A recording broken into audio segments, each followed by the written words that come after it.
What's up, y'all?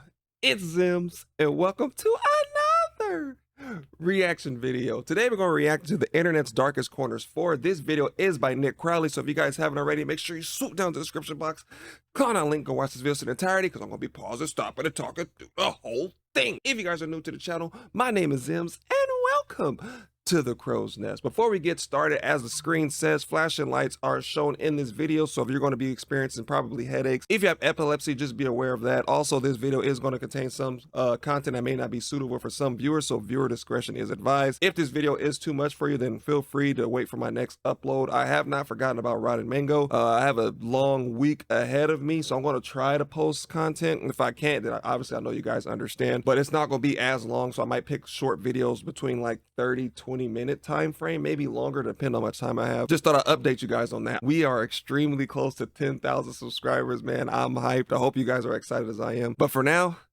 let's get it. Weight and engine instruments are dependable reference, which first officer and captain peer out into the distance to find the smooth, clear way ahead. August 31st, 1988. An airplane sits motionless at the Dallas-Fort Worth airport as passengers begin to slowly take their seats. 78 people in total were scheduled to fly that day, with the craft being piloted by Captain Larry Davis, First Officer Kerry Kirkland, and flight engineer Stephen Judd, a crew that boasted an impressive 30,000 hours of flight time amongst them.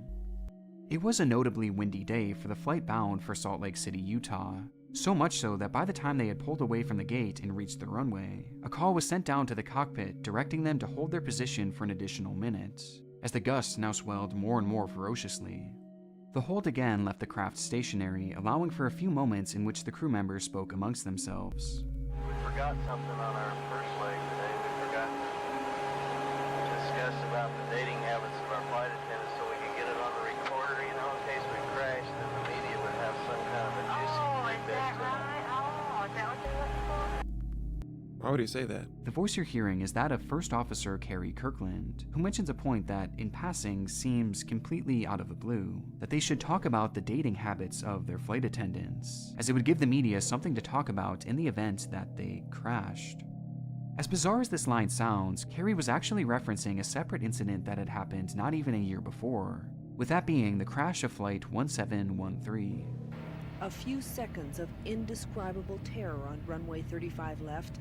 Too many people die in an instant. We ask again, why them and not us?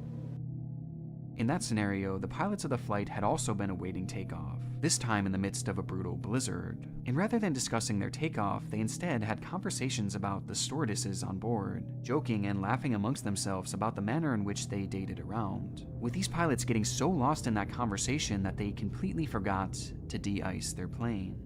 A mistake they likely never even realized, as just moments after takeoff, rather than the plane soaring high above the ground, it raised only slightly before falling limp, crashing into the dirt below it and killing 28 people on board, including those 2 pilots. The story made national and international headlines, making it a topical reference for Kerry to bring up, yet also a clearly inappropriate one, as he had failed to notice the irony in his words. Following the crash of 1713, new stricter guidelines were put in place so that pilots would keep their conversation focused on the takeoff process until they were well established in the air. Yet here, Kerry was joking around with the crew, not even noticing that he too was creating a distraction, one that sucked in not only one of their flight attendants, but even the captain himself. We were just talking yesterday, you know, about 191 seems to be the classic airline crash that the news media goes for every time. Which led to Kerry providing one last bit of gallows humor. Yeah, you know that Continental that crashed in Denver? Did you read that? Yeah, they were talking about dating habits of one of the flight attendants. Had a real nice, they made me laugh, you know. We got to leave something for our wife and children to listen to.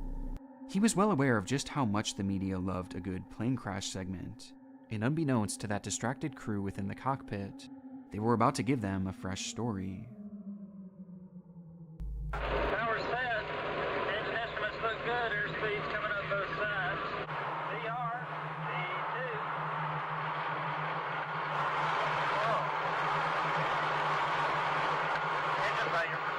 Uh-oh.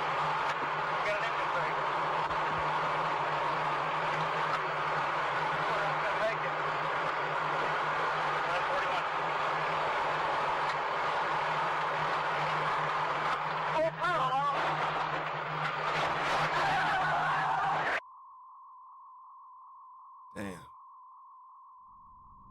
22 seconds. That's all the airtime the craft could muster, as immediately upon the wheels lifting off the ground, the craft began to roll right, with the wing striking the runway and catching on fire as it clipped a nearby antenna that was anchored to the ground. The plane was immediately uncontrollable and completely unable to gain any sort of significant altitude, as it fell into a pathetic descent and crashed into the dirt below it, sliding well over 1,000 feet before grinding to a halt. In the carnage, 14 people would lose their lives, including 2 of the flight attendants, while miraculously, all others survived, including everyone heard on this fateful recording, all of whom were swiftly fired, though not criminally convicted, despite the fact that the crash was deemed to have been caused by their own human error. What the crew had failed to realize was that as they joked about the pilots of Flight 1713 and their untimely distraction, they too had distracted themselves to the point of forgetting an integral step of the takeoff process. They had failed to lower their wing flaps and slats for takeoff, and without these in proper position, the flight never stood a chance, making the final words inside that cockpit some of the most chillingly ironic ever recorded, with this audio going on to become yet another disturbing oddity found within the dark corners of the internet. And I have a flight coming up this week, so it's unfortunate that I had to watch this right now. I know, like the lady had said towards the news report earlier on, I always had that mindset too, like why do some things happen to people and not me, you know what I mean? Like, why am I still here? And then you always hear people say things like, oh, well, you're here for a reason. And then, well, those people filled their purpose and are not here anymore. God doesn't make mistakes if you're religious. I'm not trying to offend anybody or anything, but they always people say like, oh, God don't make mistakes, don't question God, or they did this and that and they came and made their impact and they left. And I'm just like, what impact does a kid have when certain things happen to a kid, or you know what I mean? So I don't know. Those are one of the things I always think about, like, why me? Like, why am I graced to be healthy when others are great hearts that giving everything to everybody are the ones that are like extremely sick? You know what I mean? That's why I say, like, just be grateful for what you have and like what your current state of health is as well, because you never know when it might leave you. It's unfortunate that those people have to lose their lives due to people being distracted. Like, that's one of those jobs, like, you really have to pay attention. Like, you have not only your life, but the other passengers' lives in your hand. Like, if they do not make it to the other end, it's either going to be for malfunction failure or it's because you did something. It's just like, there's no other ways in between, you know what I mean? And I think I said in one of my older videos, is like, you don't really think about it until stuff like this happen, of how much faith and hope we put into people's hands when it comes to our lives, like getting on cruise ships and getting on airplanes, riding roller coasters. Like, all it takes is one person having a bad day, not wanting to be there, or losing a couple of hours of sleep and they miss a step and it's a wrap. That's insane and scary to think about. JJ didn't know how much time had passed when he first noticed the soundless haze that had moved in all around him. JJ could no longer see the stars or the moon. Snapchats from the sky. The world of flying is often a scary and complex one, and our first case shows just how important it is for pilots to properly check their crafts before taking off. Something that, even as a pilot in training, 18-year-old Connor Quisenberry understood all too well. A well-studied student of the ATP flight school, Connor had made it his life's mission to become a pilot, completing a multitude of classes and courses at the school. And by the age of 18, only a few steps stood in the way of him obtaining his private pilot's license, the most daunting of which being the high number of flight hours needed. And so on September 27, 2023, Connor was scheduled for a nighttime flight with ATP instructor Timothy McKellar, in which he would pilot a small prop plane on a 3-hour-long journey, thus bringing him 3 hours closer to that coveted license. McKellar was just 22, a young man himself, and he had not been Timothy's usual instructor, but that day he was the only pilot available to assist Connor. In fact, it was the first time the two had ever even flown together, and it was clear from the get-go that it was probably going to be their last. Recognizing the importance of checking over your plane before takeoff, Connor had begun performing a lengthy check of the craft to ensure that everything was in working order, exactly what most instructors would probably want to see from their students. But apparently not McKellar. as unbeknownst to Connor, his flight instructor had pulled out his cell phone during his checks and recorded the following video for his Snapchat.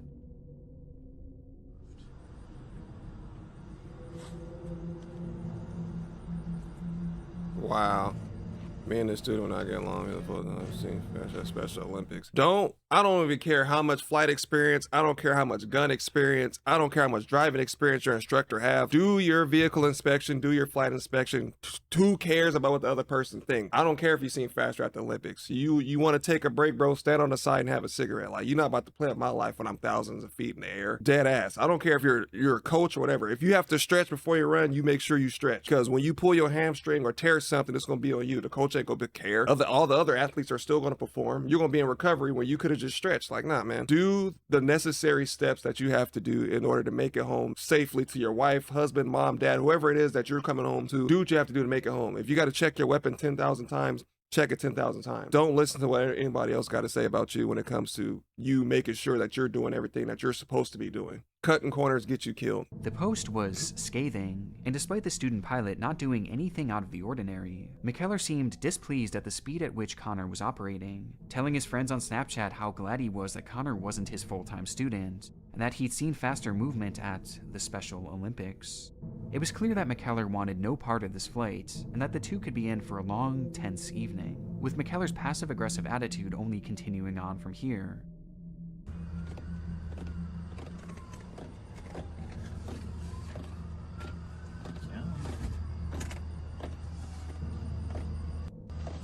He's just being a dick, man. Tapping his fingers and stuff.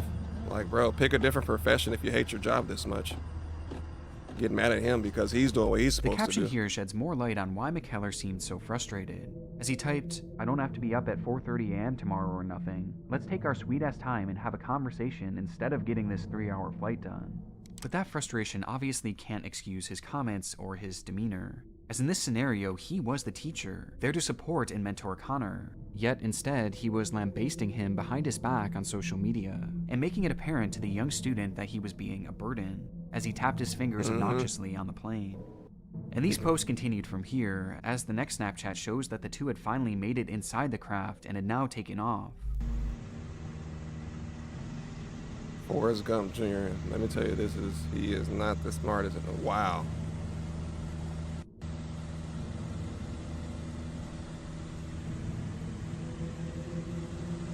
Now obviously there's a lot of context missing here. It could have been possible that Connor had said something that irked McKellar, or that he was just not being responsive to any advice given. But this seems to be immediately disproven by yet another Snapchat that McKellar posted. 1.6 hours into the flight of me giving it to him straight up.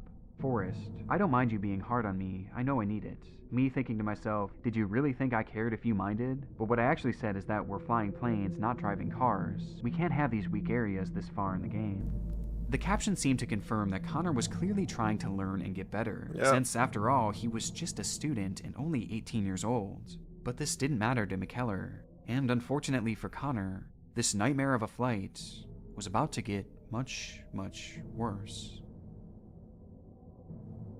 If this dude made this dude crash. Headed our way like a group of pissed off hornets, McKellar posted, accompanied by a screenshot of a weather radar showing heavy rainstorms in the direction in which they were headed. This was the final post ever made to McKellar's Snapchat, as moments later, the small craft would lose contact with flight control and disappear into the stormy night sky. It wouldn't take long for the plane to be found, or at least what was left of it, as using the final posting from Timothy's Snapchat story, a search team was able to track the craft down to a wooded area behind a church, with the flight having ended in a terrible crash due to the turbulence from that storm. And inside that mangled mess of steel were the bodies of Connor Quisenberry and Timothy McKellar, neither of whom survived the impact. With Connor's final night on this earth having been spent facing intense ridicule both in real life and on social media, making these Snapchats some of the more depressing content out there on the internet. That's unfortunate, man. That's upsetting, man. I bet he would have had an amazing flight career or a pilot career. English with teacher Luke. Do not add ED at the end of irregular verbs when making them in the past tense. That's only for regular verbs. This is Luke Rockwell, or some of you may know him as Teacher Luke. Raised in Melbourne, Florida, the now 29-year-old was introduced to a wide online audience around the time that TikTok began exploding in popularity in the United States. The premise of his account seemed simple enough from afar. Luke was an excellent speaker and used his understanding of the English language to create short-form videos centered around proper pronunciation and phrasing. Do not say, explain me or explain you. Instead, you should add the word to. For example, I'm going to explain to you. Teacher Luke's account had immediately become an asset for foreign speakers to better understand the language, though this wasn't all the account consisted of, as he'd also post a variety of other mildly interesting travel-related videos. Top countries that are the most dangerous to travel to in the year 2022. And at some, he even took a go at making some more comedic-based content. I didn't realize until I came to Thailand that I hate Thais. I'm just gonna say it. The weather is just too hot, man, to wear them around your neck. But none of these were the reason that the account grew to the size it did, as initially his page was followed by nearly 3 million TikTok users, thanks mainly to his more edgy content, leading to some clips that I'm certain some of you have seen before. How do you say this word? Today I'm going to teach you 3 different ways to say this word. Some have a hard R and some do not. Negro is the common word used to call black people in Thailand. When I first moved here, I was shocked to hear it because in Western culture it's a pretty offensive word. It's hard to label this content that thrust Luke's page into the spotlight, but I guess it could be described as baiting his audience into thinking he's saying something problematic, but instead making it a loosely educational moment, thus vindicating himself from anything he said. Like I mentioned before, these videos were definitely edgy, so much so that in 2020, his page was actually terminated by TikTok, thus leaving him all the way back at square one. Undeterred though, he kept on creating, launching a new account under the username English with Teacher Luke, and within only 1 year, it had already gained over 1 million followers back. 1 million followers on this account. Thank you guys so much. It's so crazy that 1 year ago on my old account, I hit 1 million on the same day. His content was seemingly inevitable, with each video being primed for virality. But what many might not have known was that his passion for the English language, as unserious as it may seem from these videos, reached far deeper than just the online world.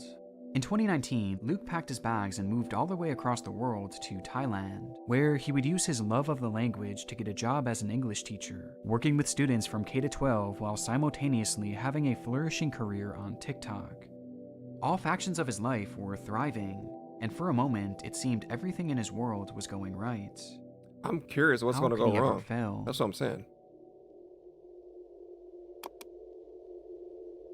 U.S. teacher and TikTok star accused in Thailand of having with a teenager. Luke Rockwell was released on bail after he was charged in Bangkok with luring a minor for indecent purpose. Ooh. U.S. teacher and TikTok star accused in Thailand of having sex with a teenager. Luke Rockwell was released on bail after he was charged in Bangkok with luring a minor for indecent purpose. With one article, one headline, the facade of English teacher Luke had crumbled. But how did it all go so wrong, and what exactly happened that led to his arrest? Yeah, we need the full story. Well, it started shortly before the news broke, when a 16-year-old living in Bangkok visited her doctor's office, complaining of intense stomach pain and discomfort. After administering a series of tests, doctors would determine that the girl had contracted not just 1, but 2 STDs, with her only partner having been Luke Rockwell. Her mother was furious upon the revelation and immediately took her to the police, where a full investigation was done, revealing some truly damning information. It was discovered that before the pair had met up for the first time, they had been messaging back and forth for roughly 5 months, and during this time, Luke lured her and eventually convinced her to sleep with him. And while this is horrible enough, some agencies actually reported that the girl was a former student, and had become a fan of his content, which led her to reconnect with her former teacher, insinuating that the grooming may have stemmed back even further than just those 5 months. But I need to note that I was unable to find any solid proof of this, so take these reports with a grain of salt. But what is known for sure is that while they were seeing each other, Luke asked the girl to keep their relationship private until she had turned 18, so as to not turn any heads. And during this time, Luke never mentioned having STDs, and instead he promised the girl that he was clean, even lying to the point that he had showed her a copy of his medical history, which was likely either forged or completely out of date. Luke's actions were heinous, and his words were that of a man who knew he was doing wrong, yet actively trying to get away with it anyway. And if all these charges weren't horrible enough, the investigation into Luke revealed one final proverbial nail in his coffin, as the investigators had discovered undeniable proof that these alleged encounters had taken place.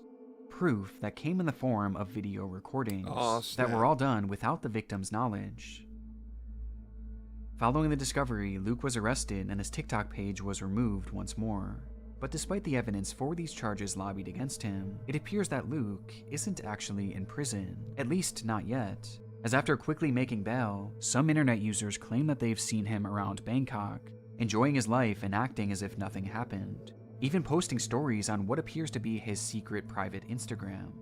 I was unable to find any updates outside of this, making it unclear whether Luke is still on bail, if he's been taken back into custody, or if he ended up beating the charges. So for now, it's uncertain how Luke's story will end.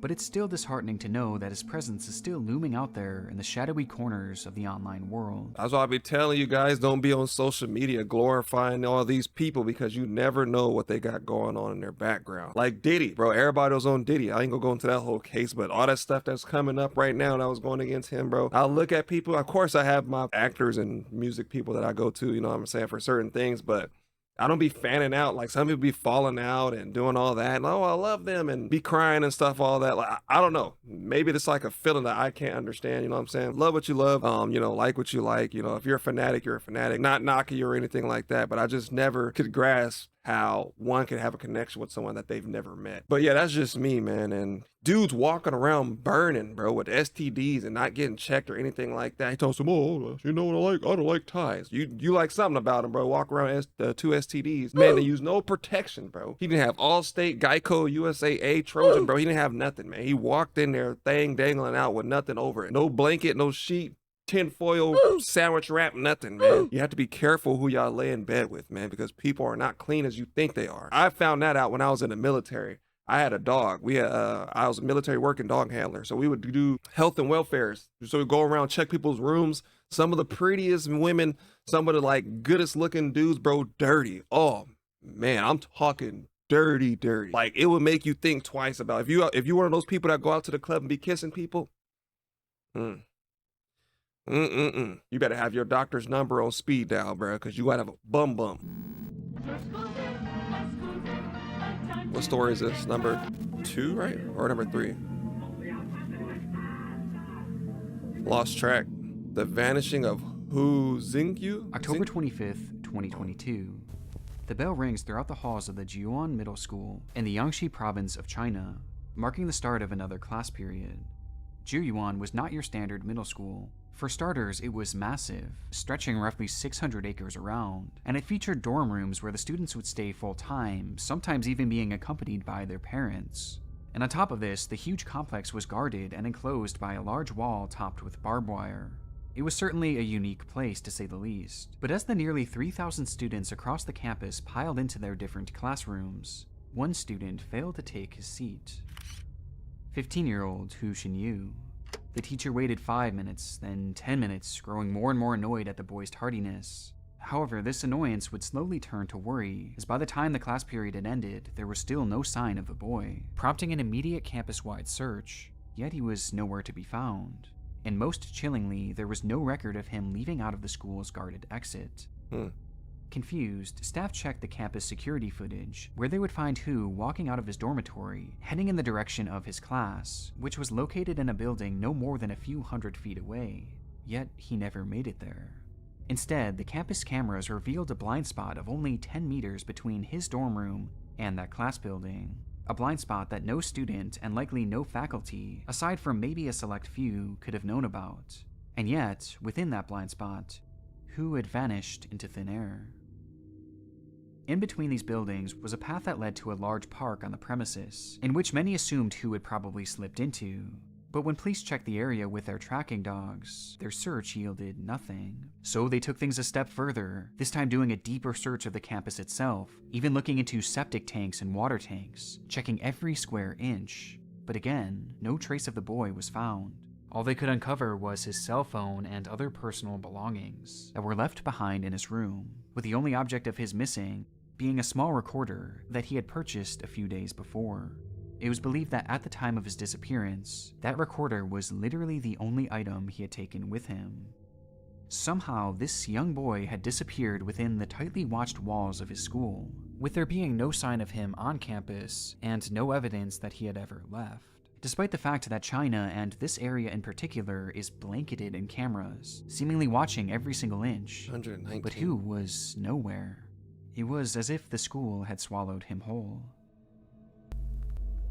Shortly after his disappearance, Hu's mother began desperately posting to Douyin under the account Xinyu's Mother Searching for Son, where she begged the public for help in finding her missing child, with the clips of these plaintive pleas sparking immense interest from a vast number of people across the web, leading to the case immediately exploding in popularity that only continued to grow as new disturbing information began to surface. It started with a revelation made by an internet user in China who mentioned that Hu was not the first student to go missing from the school. In fact, these disappearances were becoming seemingly a yearly occurrence, prompting immediate speculation about the school and their potential involvement in these disappearances. With the school becoming more suspicious, as reports began emerging that once police had arrived, they realized that there was data missing from the CCTV cameras, with many of the cameras on the premises conveniently malfunctioning on that specific day that Hu had vanished, almost as if the footage had been deleted afterwards. But not before one of the guards had supposedly snuck a video, which he claimed exposed what really happened that fateful day. Nice, let's see it. One of the teachers did something to him. Can't see. What is that? I'm not sure if I'll be able to show it here, but the grainy CCTV footage shows what looks to be a young boy, lying limp before being placed onto a stretcher and carried away, with many online taking the clip and running with it, claiming adamantly that it was Hu and that he had clearly been kidnapped. And this wasn't the only supposed recording of the incident, with the other evidence coming from the recorder that Hu had been carrying. But although at this point the device was never recovered, one internet user claimed that it featured a cloud storage system, in which he was able to hack into and access Hu's final recording from that day, with this clip being even more disturbing.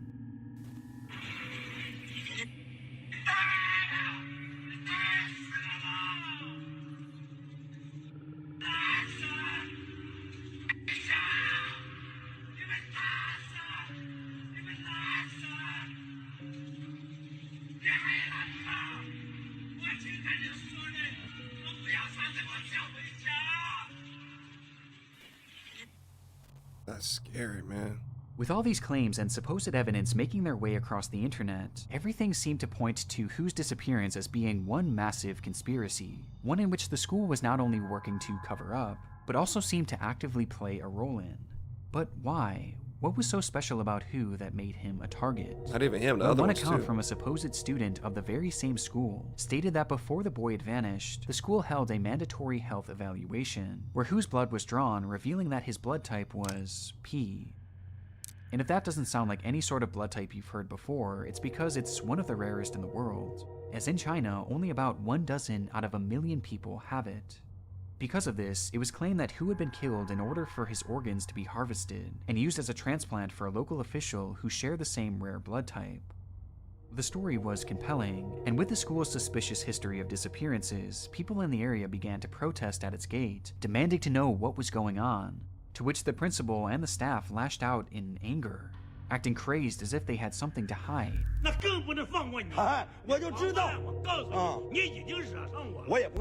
Which only added further fuel to the fire. And with all these disturbing accounts and details coming out from all across the web, the fire raged more and more intensely as the theories grew wilder and wilder, until January 29th, 2023, when a man walking his dog stumbled across the body of Hu Xinyu. as it hung lifelessly in the woods, alongside a brick wall just barely 60 meters away from his school. Next to his body was the voice recorder that had multiple audio messages stating his intentions to end his own life, which was done using his own 2 shoelaces. In the time since his body was discovered, lots of new information has been brought forward by officials, who sternly stated that both the recording and the video of Hu had been completely faked, along with a variety of other details that the press had leaked, and that an autopsy revealed that he had no injuries other than those that were self-inflicted, and most importantly, that the body included all of its organs. It was also discovered that his journal revealed that he was more troubled than many had believed, and that he was going through a difficult time, with his grades suffering drastically, leading to these dark thoughts.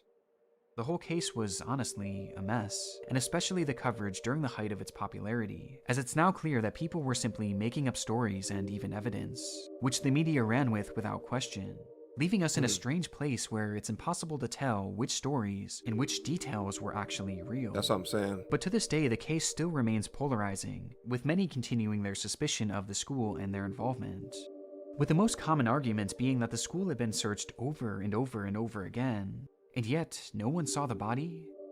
Along with this, many have taken exception to the idea that Hu could have carried this all out with just his shoelaces, as he was there for over 3 months. Could they really have supported his entire body weight for that long without snapping? Well, some people actually tested out the strength of these shoelaces to see for themselves, leading to various degrees of success.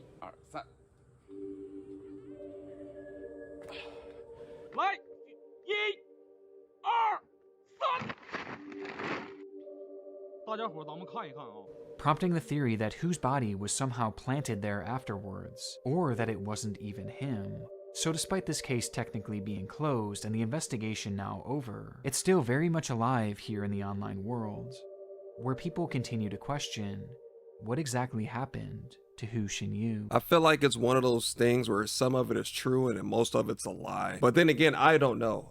They said at the end of it, Nick Crowley said it was the body even his. I don't know if they do body identification over in China, but I know in the States they have the parent or whoever the guardian is come in and identify the body. Like, yeah, that's him, that's my son. And then, you know, they have some kind of marks and stuff. Blood type P I've never heard of, but I'm definitely going to research that after this video is over. I don't know.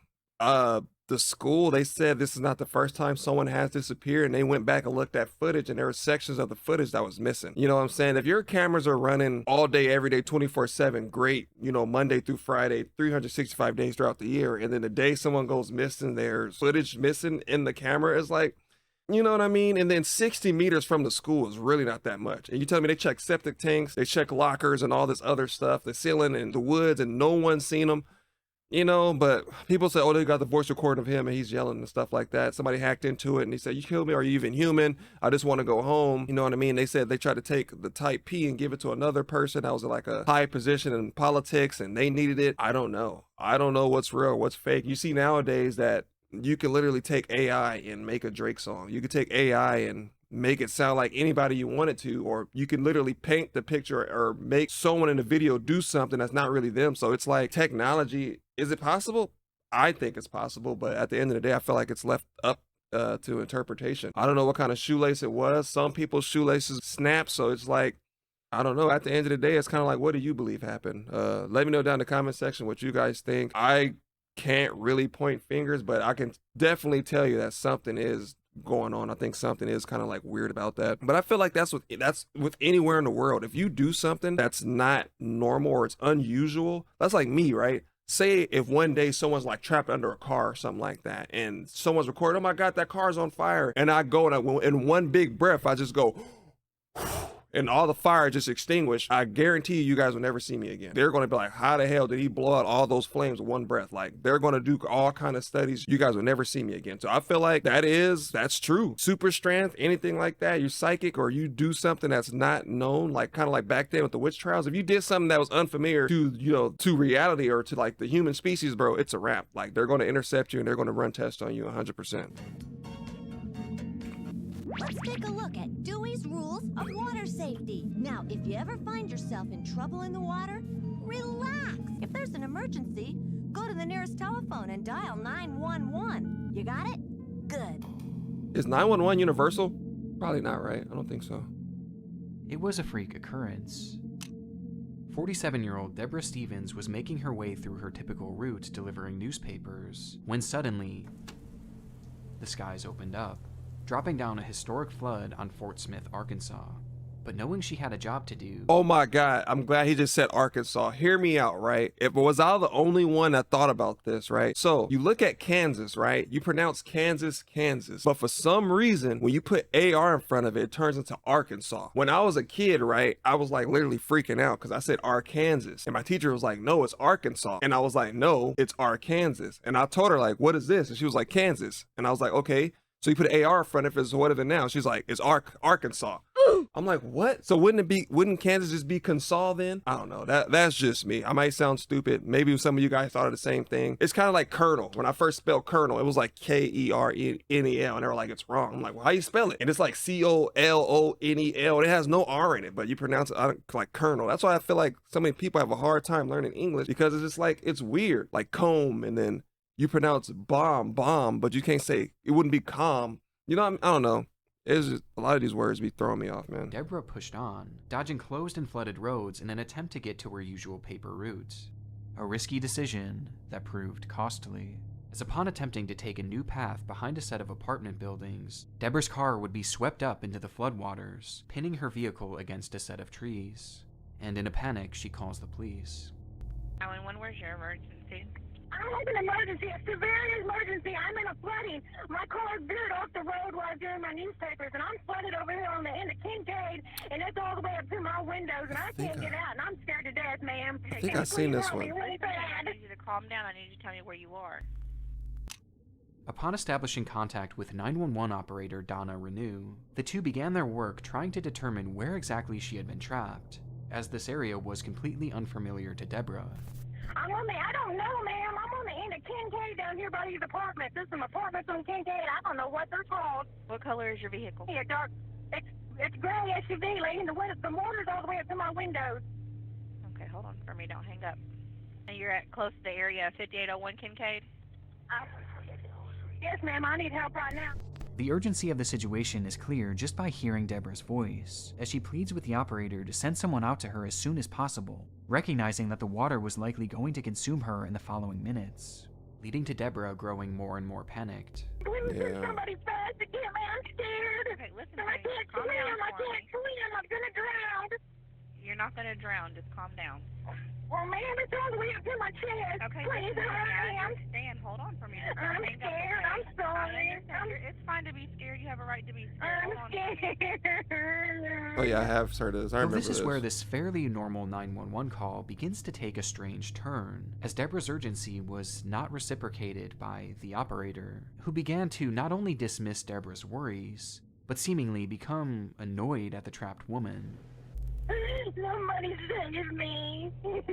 Am I not on the phone with you trying to get you some help? Yes, but I need somebody to get me out before I die. I'm sorry. You're not going to die. I don't know why you're freaking out. It's okay. I know the water level is high. I don't know why you're freaking out. See, this is the kind of people that's like you shouldn't be in this job if you can't. Like, she could tell she's getting annoyed because obviously this lady, like, if you're calling, you're grown. I don't care if you're a man or a woman. If you're on the phone and you're crying and your voice is like in panic, like you believe that you're about to die or you're getting ready to die. Like, there's no in between. And for her to be like, oh, am I not on the phone? What, you trying to get help right now? Like, you don't have to be a smart ass. Like, she's literally fearing for her life. She can't swim. Shit, I'm not gonna lie to you. I can't swim. If my car was to ever get into some water like that, I would freeze up and I would panic too. I wouldn't even know what to do. With that being said, if you guys do have the time, look up a window breaker. It's called Rescue Me. It's not called like rescue, like how you spell rescue. It's like RESQME. And what it is, it's like a little glass breaker. You literally like press to the glass and it shatters the glass. So if you're ever in a situation like this, you can get yourself out of there. And it also comes with like a seatbelt cutter, and it cuts through like obviously it cuts through seatbelt, but it's like really smooth and it cuts through the seatbelt and stuff like that. So if you're ever like in an accident, you're jammed in between a seatbelt, the car's on fire, you can't get out and you're stuck or something like that, then that's a really nice tool to have. You can always Amazon it and see. If not, if you don't like that one, then you can go look at a different one. But I know a lot of police departments and fire departments usually recommend it, but don't take my word for it. Do your own research before purchasing the item, but that's just one of the ones that I know about. I understand that, but you're freaking out doing nothing but losing your oxygen up in there, so just calm down. But are they not gonna come get me? You said what? I'm sorry? When are they gonna be here? As soon as they get there. Man, my phone's gonna die, and they're not gonna find me, and it's gonna ruin my brand new phone. Do you really care about your brand new phone? I mean, you're over there crying for your life. Who cares about your phone? And this frustration only grew more and more visceral as she then began to place the blame onto Deborah for getting into this predicament in the first place. Hold on, okay? Thank you. I'm sorry if I'm rude, but I'm scared. You're not being rude. I know you're scared. Just calm down for me. I'm scared. I've never had anything like this happen to me before. Well, this will teach you next time. Don't drive in the water. Wow. Couldn't see it, ma'am. I'm sorry, or I wouldn't. I don't see how you didn't see it. You had to go right over it, so. No, ma'am. I was in the truck. I was in the parking lot. There was no water where I was at. Oh, I hope they fired her or charged her or something, man. At this point, the call had been going on for well over 15 minutes, but still, no help had become visible to Deborah, who, despite knowing just how close to death she was, remained as composed as she could be, just thankful to have someone there talking to her, even if that person on the other end of the line was dismissing her and demeaning her. I'm sorry, ma'am. What's your name? Donna. Donna, thank you for being here for me, Miss Donna. You're welcome. Though all of this failed to stop the obvious annoyance of the operator, who after nearly 20 minutes now, couldn't help but sneak in a laugh. In between both apartment complexes on this street, at the dead end. In the very back side, there's a bunch of trees. Right there, she showed 5801 at the end. Before finally just losing it. These people are out, they can all see me. They're all standing out there watching. Miss Debbie, you're gonna have to shut up, okay? I need you to listen to me. Yes, ma'am. The whole call had been leading up to this moment, as Donna's frustration had finally boiled over, as she straight up tells the helpless woman to shut up. Though despite this demand, Deborah couldn't keep quiet for long, as the situation that was teetering on the edge of life and death suddenly collapsed. It's helping me pin your location, so don't hang up on me. Okay, where are you moving to? Tell me where it's going.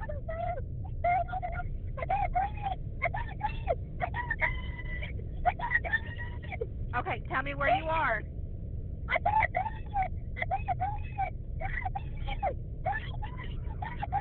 Listen to me, hold on.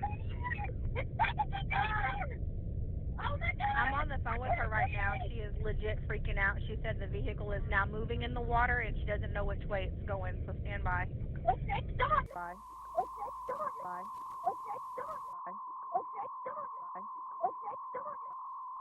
That pissed me off so much. I'm so mad right now. Like, it's not even funny. Even though I watched this video before, or seen this, I never seen the body-worn camera footage, but that dispatch call. Around the very back side of the apartment complex on the southeast side, and the only part of her car I can see is the roof and the dome light that's on in it. Man. I can't get out there to her, and you're gonna have to wait out here to me to get to me, so. It would take officers approximately 12 hours to find Deborah's car, where inside she was dead. Her final moments of life being captured on a 911 call, where the operator couldn't even pretend to care. And her predicament was made even more heartbreaking in hindsight, as it was revealed that Deborah was handicapped and couldn't even swim. In fact, she had a crippling fear of water. Following the release of this dispatch call to the public, heavy criticism was immediately placed onto Donna Renew, with hundreds and thousands of people signing petitions calling for criminal charges to be made against her. They should have but been. No such charges were ever made. Wow. In fact, she wasn't even fired for her role. Wow. Because this was her final shift anyway. She had submitted her 2 weeks notice exactly 2 weeks before, and this just so happened to be her final shift, which perhaps explains her attitude. And with one last cruel twist to the story, just 3 weeks after Deborah's passing, her mother Nancy would pass as well, with family members claiming that it was due to a broken heart, and the stress caused by the ordeal. Though despite this and the fact that Donna Renew has never apologized for her actions, Deborah's family has gone on to forgive her nonetheless, with this amazing act of virtue shining a faint light on one of the darkest cases I've ever come across. That was the internet's darkest corners 4. Number 1 definitely was the hardest to hear, because it's like, I don't know. It's like, I don't know what it is about hearing people panic, and I'm sitting here listening to it. Obviously, I'm not a superhero. I can't go back in time and change anything, but it's just like, I wish I could have done something. You know what I mean? And it's something, some things like you just can't do, and some people just don't have a heart, man. She put in her 2 weeks notice probably because she couldn't deal with it. Some people get into this job, I get it. Being a dispatcher is incredibly hard. Hearing people yell at you and scream at you and be angry and they're sad, they're crying, you know, and it's like, it's not at you, it's because of their situation. And it feels like you have to kind of like start to understand that it's not directed at you, it's directed at their current situation. So for her, like, she could have, like, you know, been a little bit more sympathetic, you know what I mean? Or you shouldn't have drove over it. Like, come on, man. Like, she's already in the situation that she's in. There's no point in you keep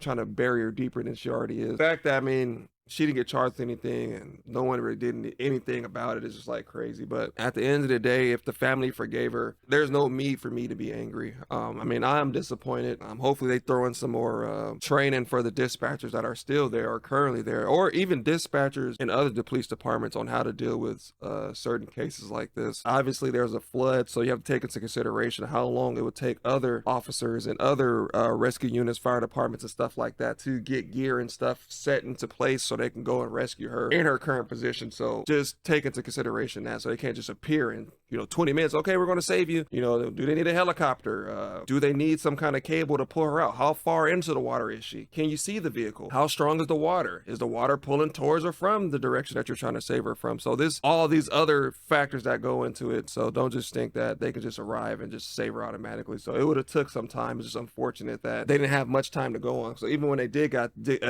there, it took 12 hours to get there because the water was so strong that if anybody was to go in there, then they would get swept away too.